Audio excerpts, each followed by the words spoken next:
Good morning, everyone. Is the microphone okay? Great, okay. I wasn't on for that prayer, so I wanted to make sure we were on before I began. When I read this reading yesterday morning, the thought that came to me spontaneously was, this is so compassionate of both Christ and Krishna. That's just what came through my mind. And instantly I was reminded of the story when Swami Kriyananda, he sort of tells it on himself, but in his book, The New Path, at some point he was just allowing himself to realize how much progress he had made.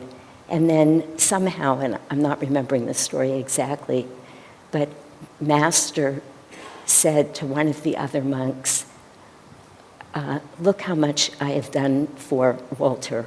Look how much I've helped him change, sort of removing all thought from Swamiji that he had been responsible for changing himself at all. But in fact, it was Master working through him.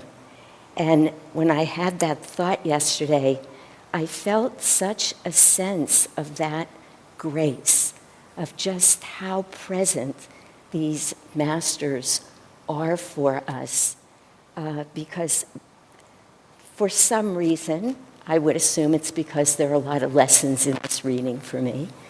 I think I give this sermon every year. The odds are against it, I want you to know. But I remember, I didn't go back and listen, but I literally remember last year when I got up to talk that I said, I used to think this reading was just awful. Why would he talk about casting pearls before swine? And I just couldn't wrap my head around it. But last year I said, now I can see some good in it. And yesterday I thought, there's so much compassion in this reading. So I just felt these masters working with me and expanding my vision, which helped me to see where to go with this talk today. I don't know if anybody else has this experience, but very often when I'm listening to a talk, either a Sunday sermon or a talk that's been recorded, or I'm reading one of our books, my mind is doing this. It's saying, boy, I really wish so-and-so could be reading this. Or I hope so-and-so's listening to this talk right now.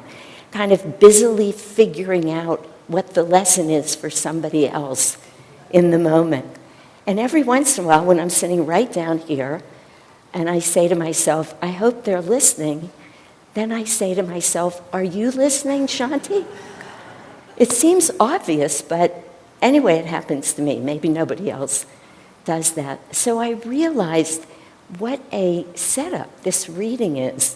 Don't cast pearls before swine. Sort of Jesus saying to us, be careful what you go to teach people. And I thought, fair enough, because the truth of that, another truth of wishing that somebody else were listening or hoping they are, or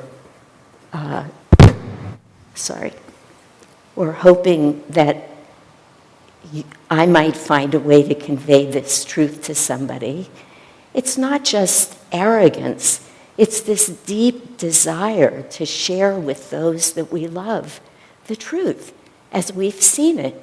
And the more we realize it to be true, the more we feel the love of it, the joy of it, the more we naturally want to take that to people we love. And we get pretty certain, at least I do, that if I find just the right way to say it, they will eventually hear it.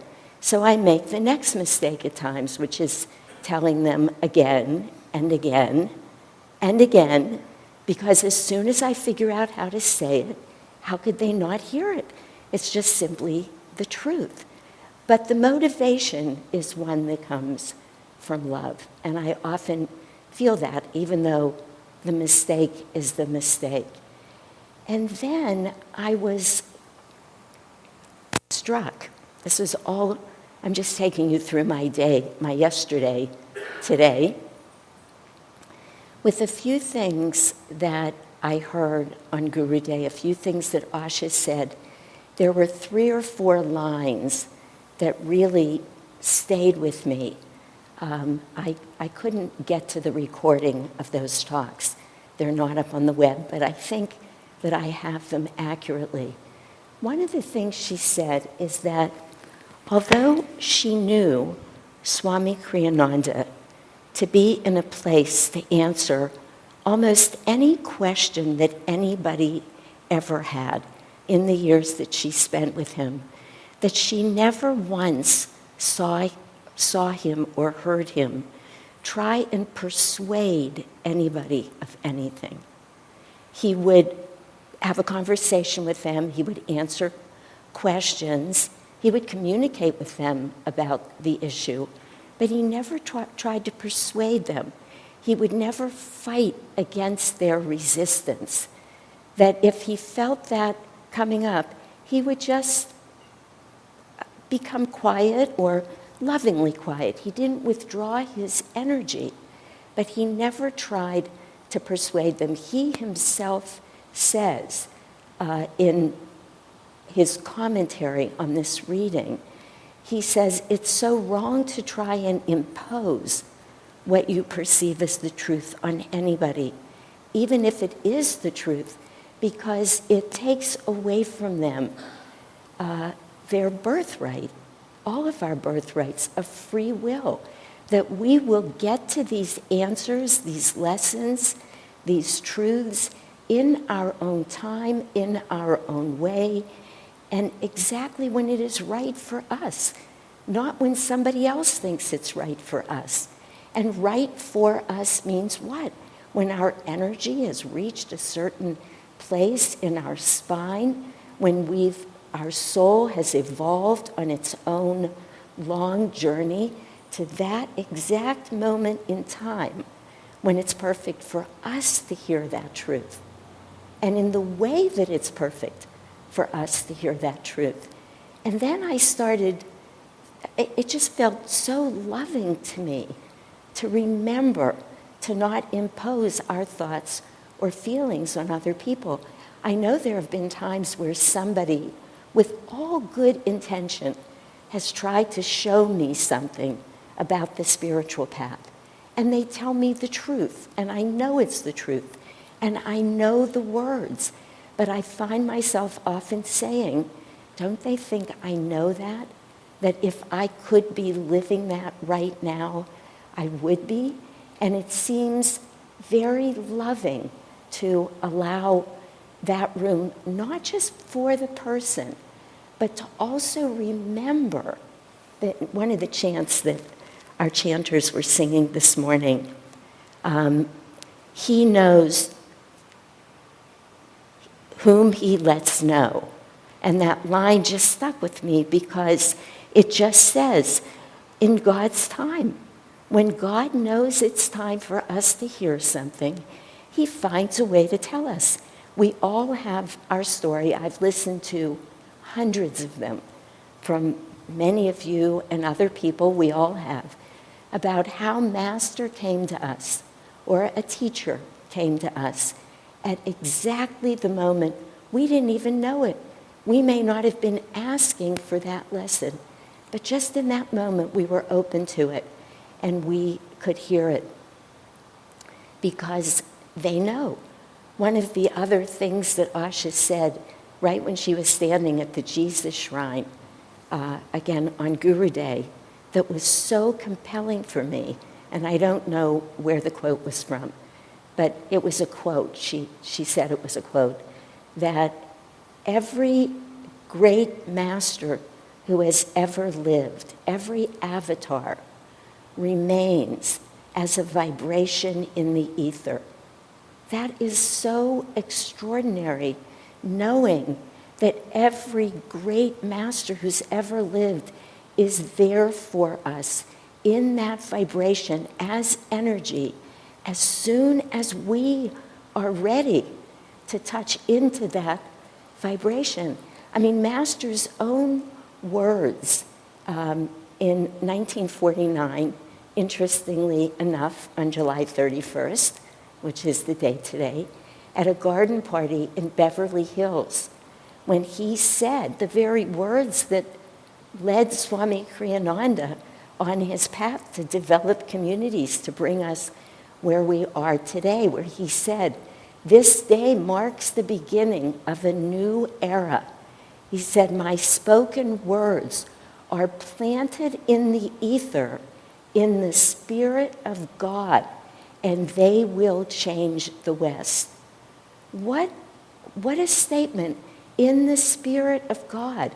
I was reading that this morning because, interestingly, just as an aside, I was on my way out to our shrine at the community to make sure that I got the words exactly right. And my phone just pinged, like there was a message there for me. And I opened up the message because I saw it said, "On this day," which are these on this day is something that the people at Ananda Village send out, and they tell us what was Yogananda doing on this day, where was he, what did he say, what new teaching did he bring. It's a sweet little thing because it comes every day.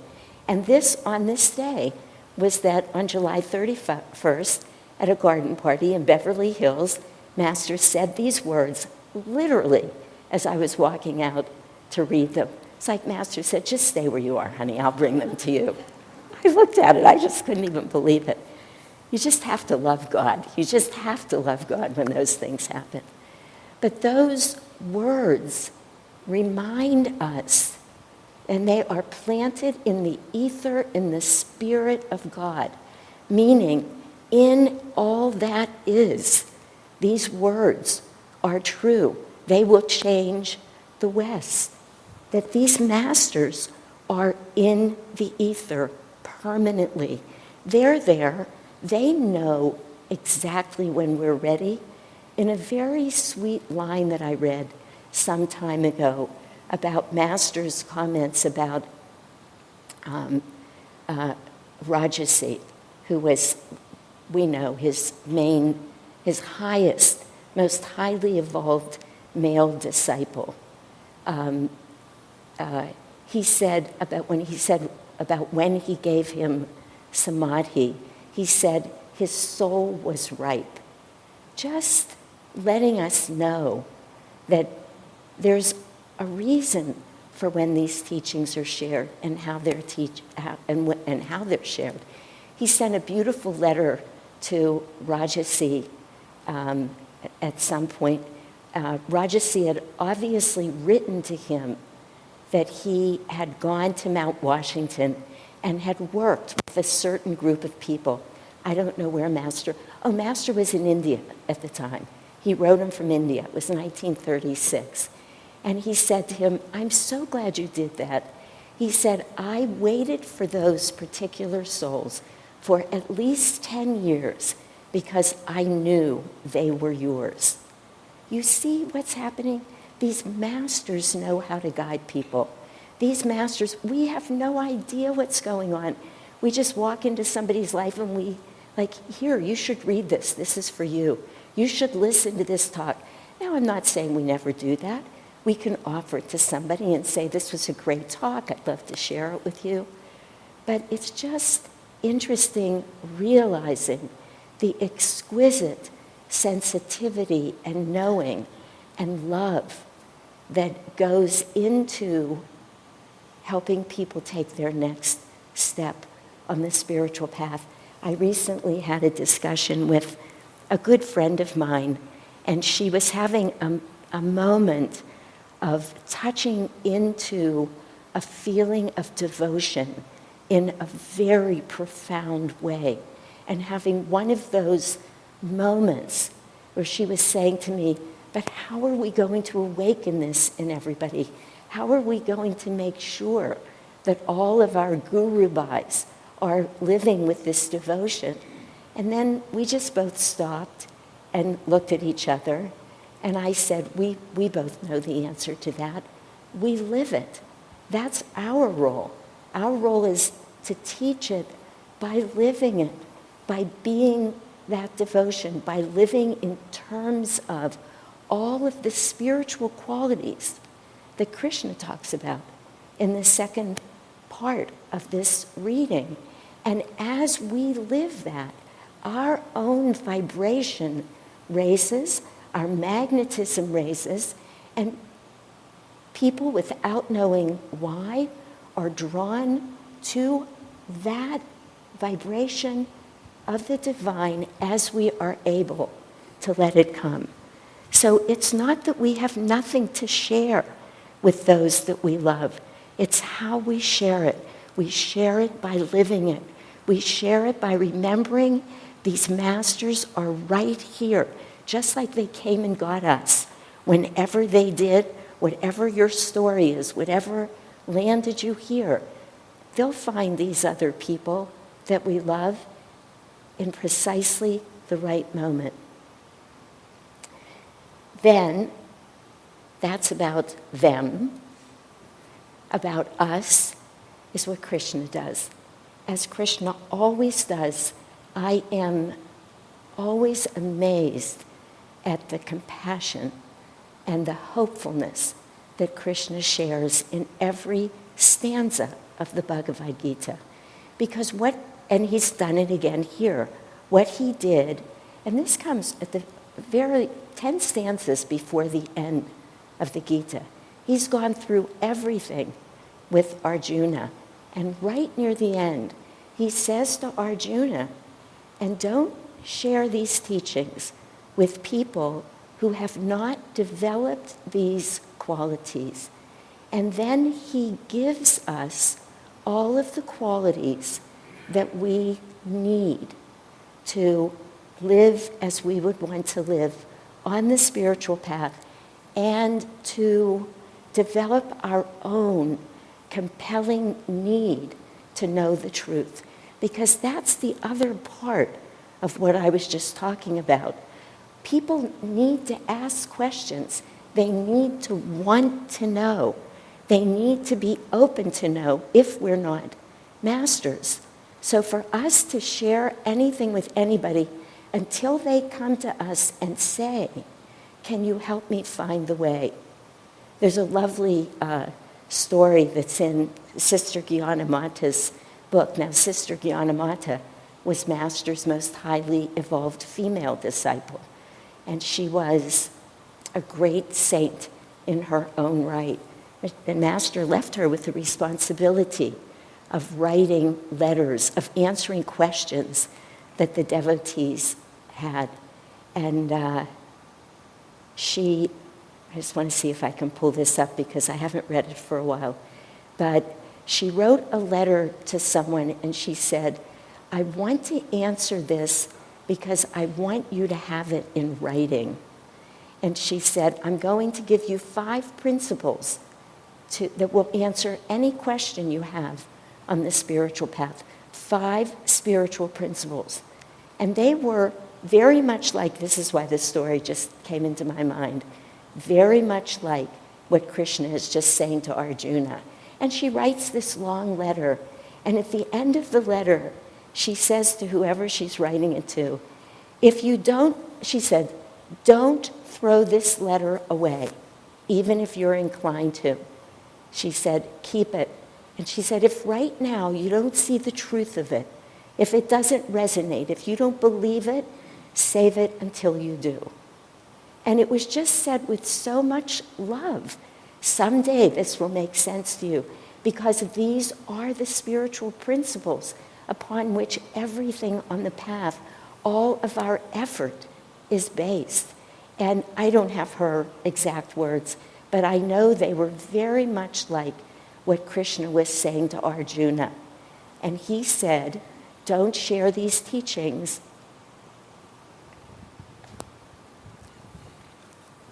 I'll read it to you again, and then I just want to talk about each of them. Never speak of these truths, he says, to one who is without self-control or devotion, who renders no service, who does not care to hear or who speaks ill of me. And what he's really saying to Arjuna is, or to us as we hear it, is you develop these spiritual principles. He's not saying, don't speak ill of me. He's saying, when you speak these truths, speak them with the sacred words in the sacred way that they were meant. Remember, this is coming at the end of the Gita. Hold my teachings up in the light in which they were delivered. Don't try and find the holes in them, find what's wrong. Don't try and, don't be a naysayer. Don't use the words to make an argument against them. Keep them as sacred. When he says, don't speak these truths to somebody who speaks ill of me, it's not simply somebody who stands up and says, I don't believe in God and I want no part of it. He's saying, don't use these teachings as a way to argue. Don't,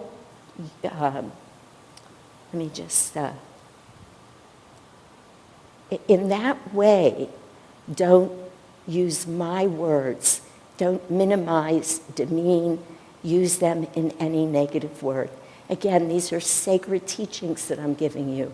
Use them that way. Hold them that way. When he says, people don't try and speak these truths to people who are without self-control. What does he mean by self-control? He means people who are too driven in the world by sense pleasures. That's what he means.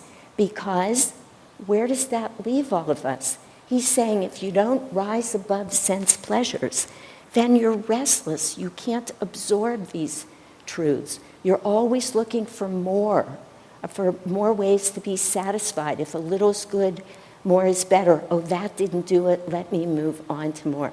It leaves people too restless to sit and absorb the truth. So he's saying, don't try and share it there. Hold these teachings sacred, share it when they can be received as they were meant to be received. Then he says, don't share them with people who don't render service. And he means we have to find ourselves in a place where we're rendering selfless service, grateful service, where we're serving in a way where we're not looking for a reward in life, where we offer our service up to the divine, where we remember that God is serving through us.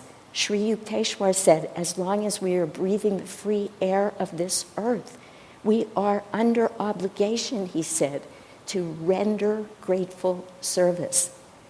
There's a story that I heard Devarshi tell up at the village.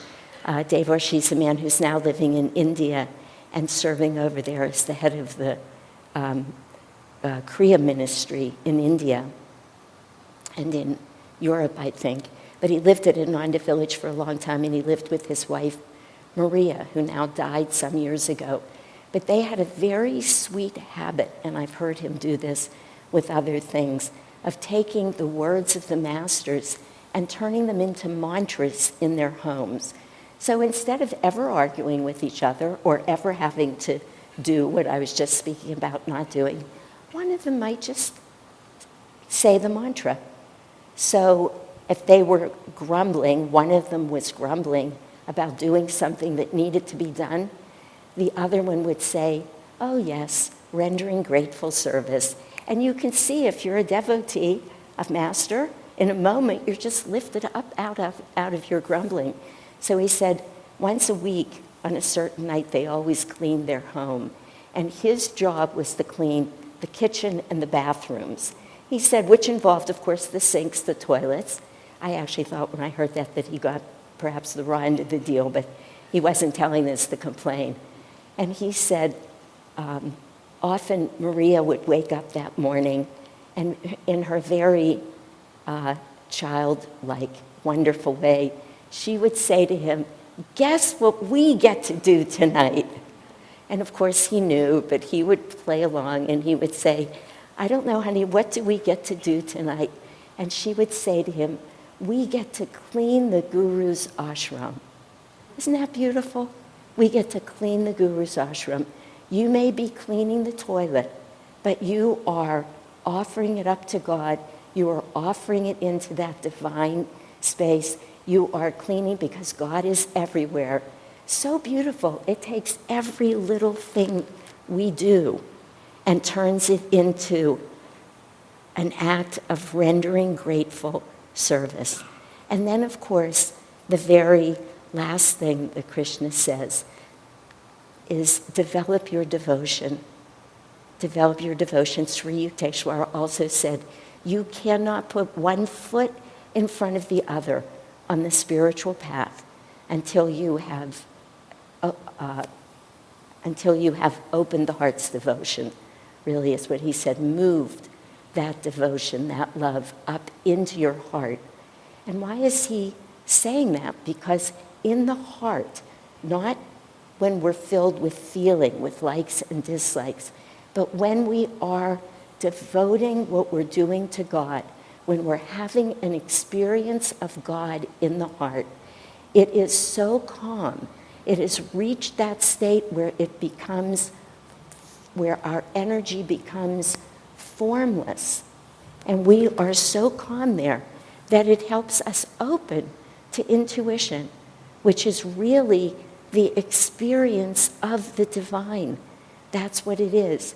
When we practice devotion, we are moving in a way in life that will let us have the experience of God, that which is beyond all words, that which we could never teach anybody and which we cannot teach anybody if they remain too intellectual about this. No matter how smart somebody is, no matter how intellectually accomplished they are, all of that lives in the land of duality. And you cannot speak to the soul from that place. It's a foreign language. You can only live an ego-centered life from that rational, argue, figure it out with your mind.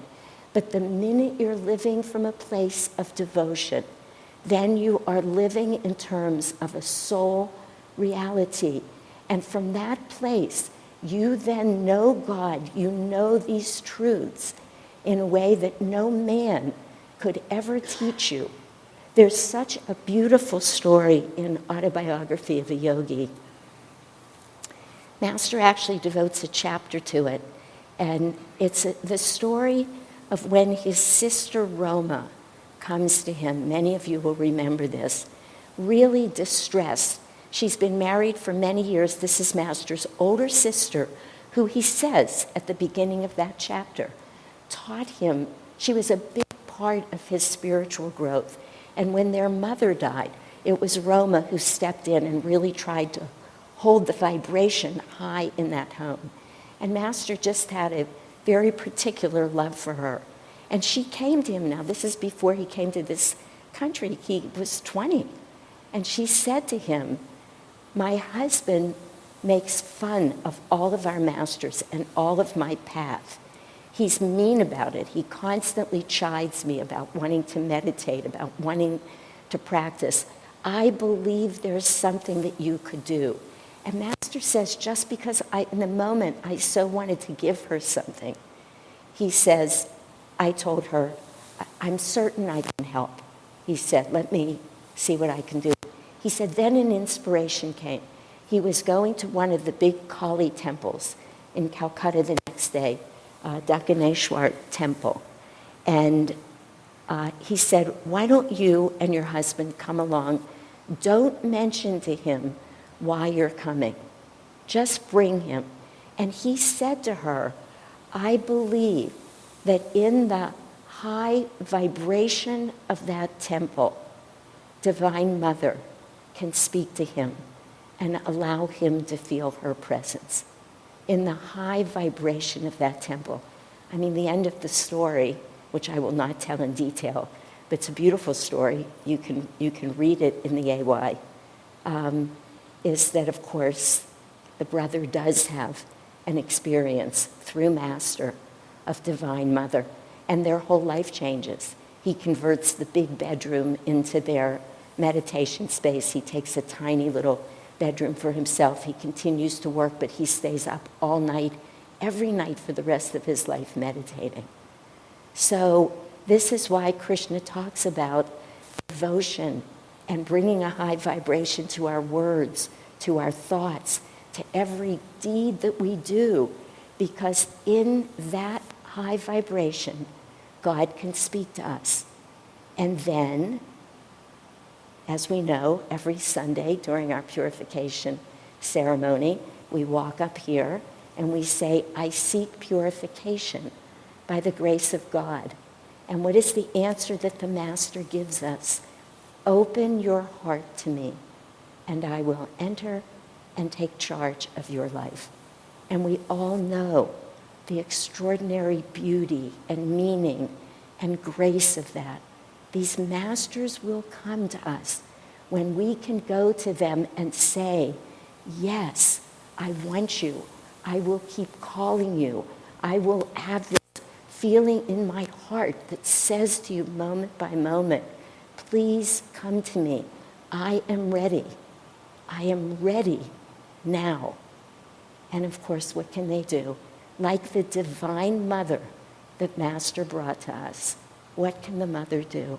She just picks us up in her arms and she takes us to that place which is filled with love, which is safe, where we can trust everything, because that's what mothers do. The beautiful gift that we've all been given through these masters of knowing that our Divine Mother is there for us.